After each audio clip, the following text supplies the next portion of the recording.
Jacksonville, Florida, by itself is not a very scary place.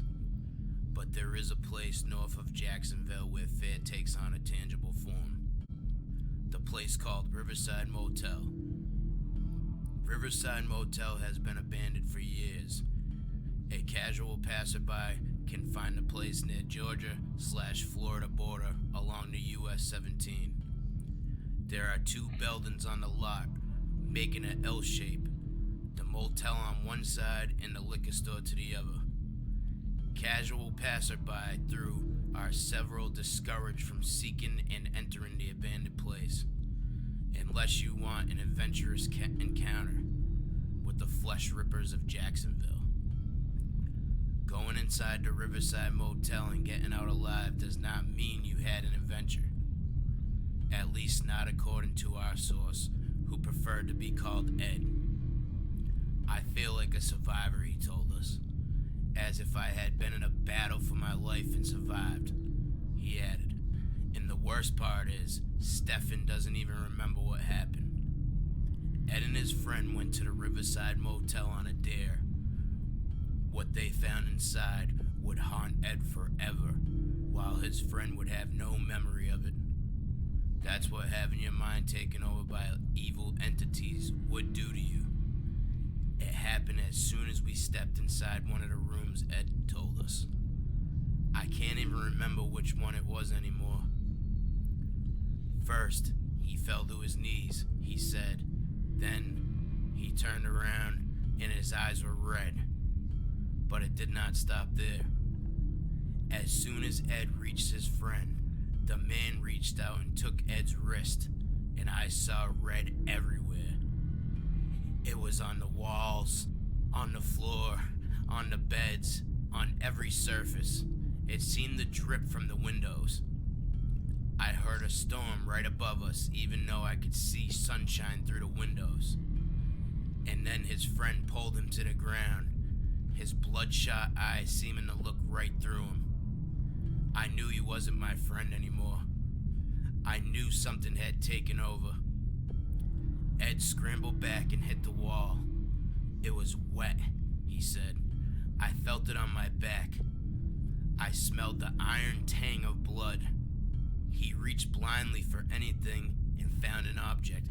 He hit his friend with it. It was as if a light went out. He slumped to the ground. The sounds of the storm were gone. There was no more blood on the walls anymore, and my shirt was dry. Ed rose his friend and dragged him outside to their car. He had no memory of what happened. Nobody has been able to take a photograph of these entities, but some people have tried to describe them to artists. The thing about the flesh rippers is that no one really knows where they came from. Locals from Jacksonville and the county say that they used to be residents in an asylum. One night, all of them went mad and turned on the other patients and medical staff. The legend goes on to say that the flesh rippers soon turned on each other. When they were through the walls and floors were covered in blood, they say that the flesh rippers' spirits roam the country looking for places of bloodshed. They find it, they settle in and torture the minds of whoever crosses their way. No one really knows what kind of bloodshed happened at the Riverside Motel near Jacksonville, Florida, to attract their presence, but no one really dares to ask. The flesh rippers will fry the mind of anyone who enters.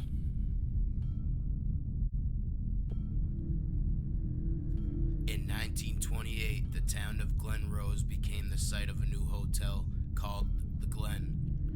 While the hotel was used as a makeshift home for women who awaited their soldiers to come back from World War II, it reopened as a hotel during the 1970s and has remained open ever since. Many historical hotels have witnessed many strange and intense events throughout the years, but perhaps none have experienced them quite like the Glen. The lobby was once the site of a brutal shootout. A man is also said to have drowned in the river that runs right outside the hotel, but his ghostly spirit isn't nearly as frightening as the spirits that dwell within the hotel's walls. Rooms 12, 18, and 29 are all haunted in their own right. From the disembodied laughter to a pesky poltergeist who likes to destroy people's toiletries. But many people within the community agree that out of all the rooms, room 19 is the most haunted.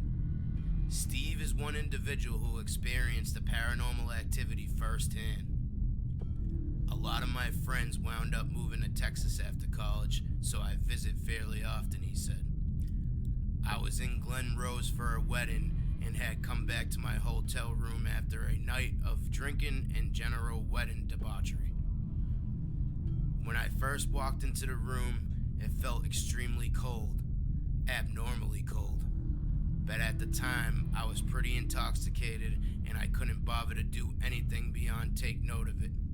Steve shrugged, crawled in the bed still clothed, and hoped I wouldn't feel like death in the morning. It was a couple hours later when I woke up, feeling as though someone had just been touching my back. Like if it was not quite a feather, but softer than a normal human's touch. There are many things about that trip that are hazy to me now, but I remember too well how unnerved I felt in that moment, thinking that there was someone else in the room with me. Hello? I called out, and that's when I began to hear the sound of someone breathing beside me, he said with a visible shudder. With shaky hands, I reached over and fumbled for my lighter on the nightstand. I finally got it to strike, and I held it up in front of my face. In the soft orange glow, I saw the ghost of an old woman with rotted teeth grinning at me from underneath a lace veil. I felt about ready to pee myself, if I'm gonna be completely honest, he admitted. I felt myself begin to hyperventilate as I lunged forward to turn on the lamp on the nightstand. The moment the light flooded the room, the woman vanished without a trace. Everything in the room appeared completely normal. I had just started to calm down again when I smelled this pungent floral odor in the air that reminded me of a perfume of an old lady would wear. I felt myself begin to panic all over again, and I ran to the lobby just so I wouldn't have to be in there alone. I don't know about any other place in Glen Rose, but that hotel is freaking scary. I've always considered myself a sensitive person in the terms of being able to access the spirit world. By that, I mean that I have often heard spirit voices and seen apparitions from time to time. I don't like to call myself a medium because my gift comes and goes. Also, I have a healthy amount of skepticism running through my veins. It's not that I don't believe in haunted stories. I prefer to apply reason and to explore events from a variety of different angles in order to arrive at an intelligent conclusion. Having said that, I found myself floundering when I went along to one of my fiance's jobs where he was a contractor at the site of the crumbling hotel. They were rebuilding and repairing the hotel, which was erected 150 years beforehand. The roof had been ripped off in a tornado, but luckily the rest of the building was intact, notwithstanding the cracked walls and nature taking over. As I walked around the site, I sensed many voices whispering to each other. My fiance told me to wear a hard hat and made me promise that I wouldn't go into the areas that were cornered off. I set off to explore the hotel, feeling drawn to what had been in the lobby. While standing in the center, I heard the whispering voices louder now, with one in particular breaking through. It was disturbing and quite emotional. I turned this way and that trying to figure out where the voice came from. It was distinctly female, but I was distracted by more voices coming through, seeming to be asking the same kind of questions. I soon realized that the restless spirits still inhabiting the hotel somehow knew that something was going on with the repairs. Feeling a duty towards the worried souls, I said out loud, "It's all right. Your home is being repaired." Then, I heard movement behind me. I spun around expecting to see a ghost, but one of the workmen was standing there with a weird look on his face. Embarrassed, I laughed and waved before taking off to another part of the hotel. As I wandered through the hallways, it became increasingly obvious to me that I was being followed by many spirits.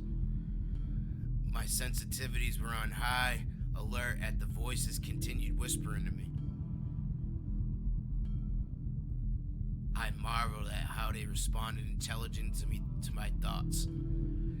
Every time I noticed the workman's progress, they asked what was happening. The most amazing element of my story was that it was the first time I actually saw or at last perceived a spirit. I was in one of the guest rooms looking into a cracked mirror when I thought I saw a woman looking back at me. She was quite regal and blonde, wearing a lovely white ball gown that was tattered at the edges. I turned around, but she wasn't there, so I looked back at the mirror and was surprised to see many different faces now peering back at me. Far from being afraid, I smiled and introduced myself. Even though I felt silly for doing it, it seemed to be the right thing to do. I was surprised when they collectively said, "Thank you." Then they left the mirror and I was staring at my own reflection. I heard the workmen doing their job all over the hotel and realized that the voices were now quiet. With the expectation of occasional gasp or statement about the repairs, somehow I knew that the residents of the hotel were finally satisfied that they still had a home. I know that most people are uncomfortable with the idea of seeing a ghost or entering a haunted place, but I'd like to share this experience in order to show that they too were human once and have the same concerns and emotions that the living do. I'll always remember that day, great fondness and appreciation of the world of